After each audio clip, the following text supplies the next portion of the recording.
Alright guys, I'm going to do a little review on the Harbor Freight press, 20-ton press. I need this for a project and I figure I might as well do a little review on it. I buy quite a few of my tools from Harbor Freight. I think it's a kind of a great place for people that are on a budget or just do at-home mechanics or whatever, little projects here and there. Here is the label. This is a 20-ton. I went with it instead of the 12-ton. It was only a little bit more. I think it was maybe $60 more for this, and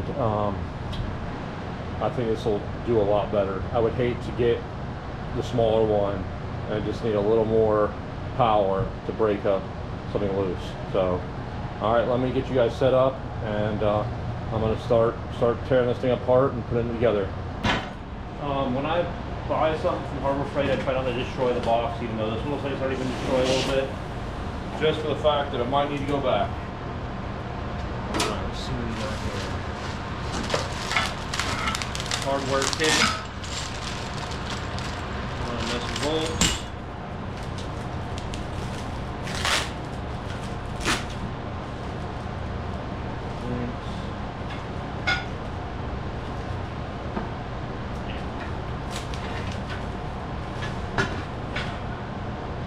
Looks like I'm going to take it all the way out and find some instructions.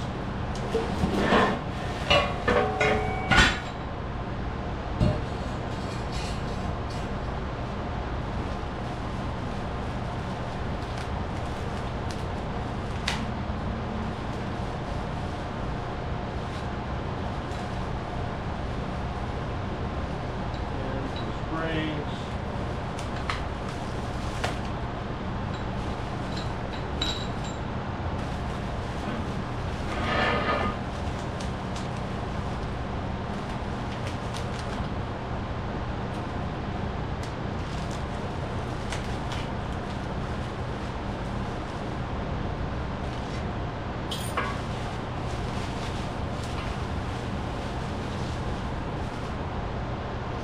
I'm just going to take everything out, unwrap it, so it's easier to play with.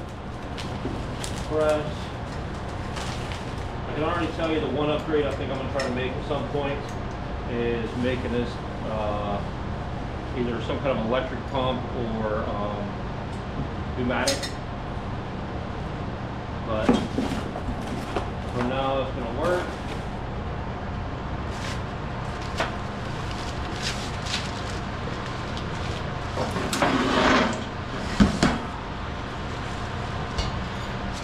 There's the manual.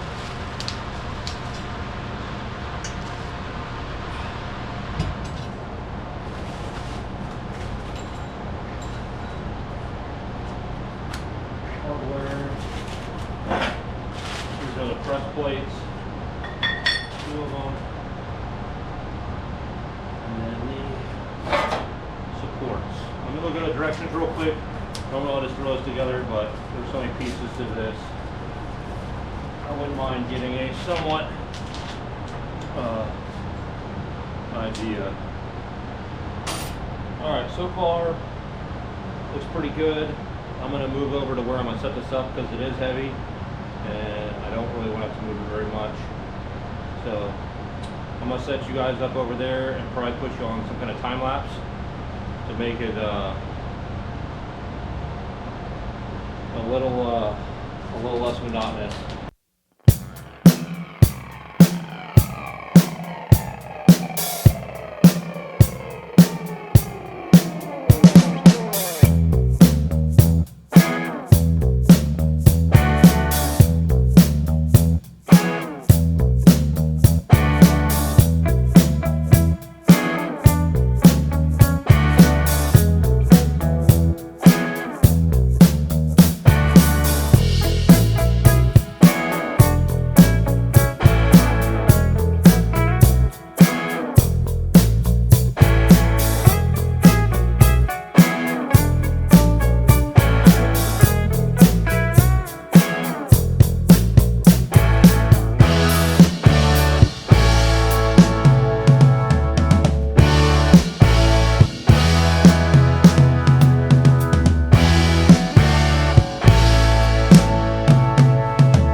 this all assembled. Seems pretty sturdy. They went together pretty good. The only thing I'd say is when you tighten these bolts in the bottom, don't get them super snug. Just get it snug enough to put it together. And then what I did is I loosened them and tightened them back up, and it leveled out really nice, and it seems pretty good. The only thing I need to do is I need to tighten these Allen. I haven't done that yet. Got them on, they're just not tight. Now let's see here. Make sure the cylinder works.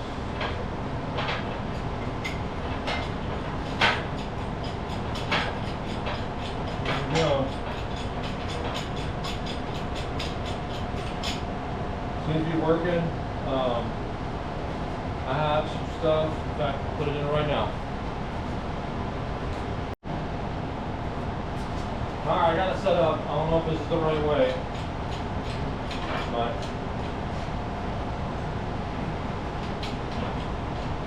it really shouldn't take that much force.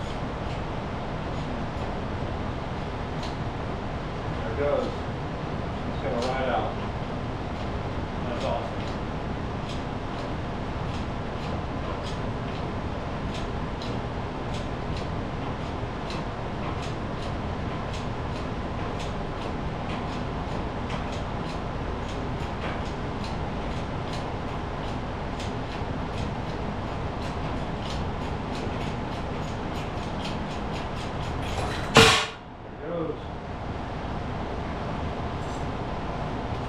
Bearing is out. That's awesome. Push sleeve.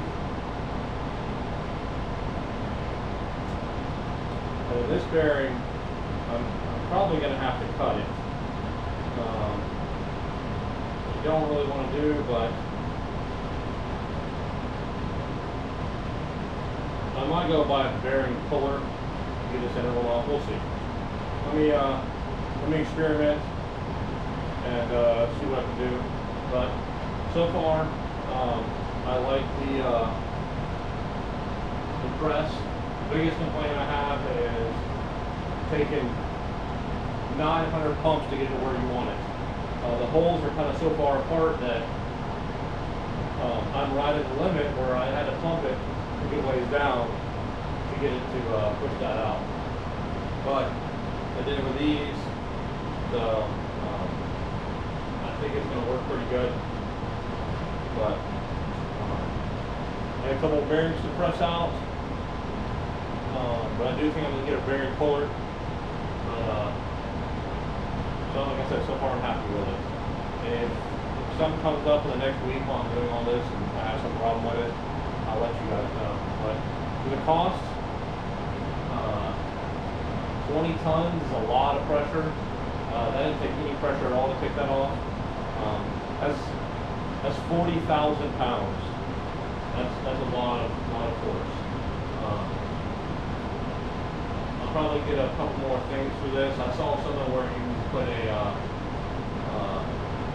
plate bender in there to bend some mild steel and angles and stuff. I kind of like that. I might get that. But for now, it went great. I'm happy with it for the cost. Alright guys, until the next